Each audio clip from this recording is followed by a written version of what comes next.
both kidney with part of the abdominal part of the ureter, suprarenal gland and bifurcation of the abdominal aorta. And anatomical position. Here the long axis of the kidney is directed downward and laterally. Long axis of the kidney is directed downward and laterally. Transverse axis is directed laterally and downward, backward. And hilum of the kidney is directed medially.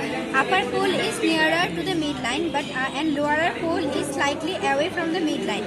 And right kidney is slightly lower than the left kidney.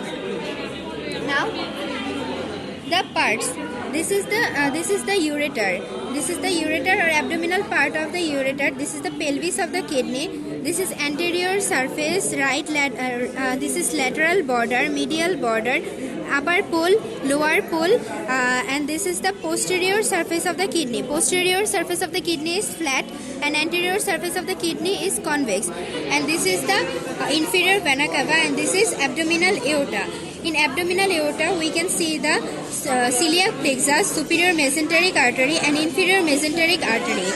And then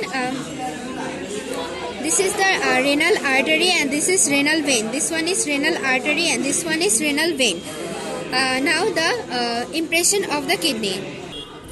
And now impression of the right kidney. Anterior surface there will be relation of suprarenal gland, second part of the duodenum, right lobe of the liver, right colic flexor and few coils of the jejunum. And in anterior relation of the left kidney, anterior relation will be left suprarenal gland. There will be left suprarenal gland, spleen and posterior inferior surface of the stomach, pancreas, left colic flexor and the descending colon, and there is few coils of the jejunum. And now the posterior relation of both kidney. In case of left kidney, there will be attached 11th and 12th rib, and in case of right kidney, there will be attached only 12th rib. But there will the rest of the relation are same in case of both kidney.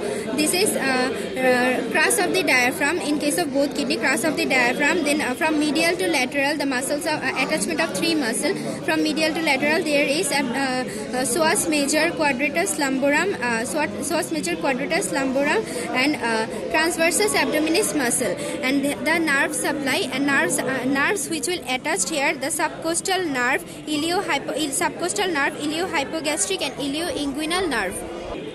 The kidney occupy the left lumbar region, left hypochondriac region, partly of the epigastric region and to the umbilical region in case of both kidney. And the abdominal aorta, there is the bifurcation of the abdominal aorta. It will bifurcate to right and left common iliac artery. And this is the common iliac artery. There is also bifurcation of the external and internal iliac artery. And this is the part of the ureter.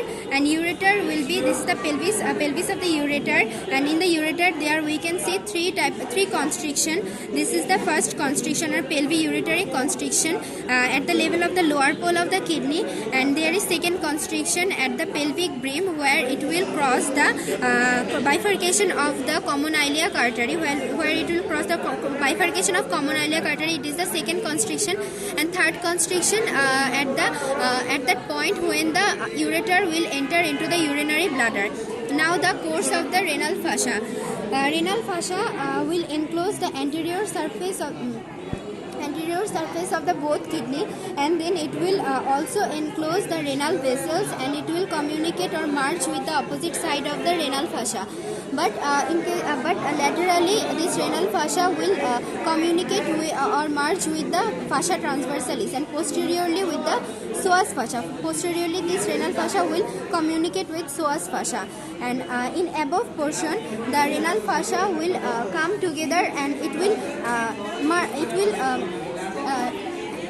and upper portion it will lie together, and then again it resplit and it will contain the suprarenal gland, and after that it will again unite, and finally it will communicate with the diaphragm.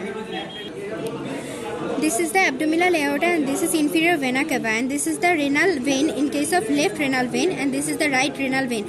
As the inferior vena cava lies to the right side, that's why the left renal vein is longer than the right renal vein. And an abdominal aorta right at the right side to the inferior vena cava. That's why the right abdominal artery is smaller than the left renal artery.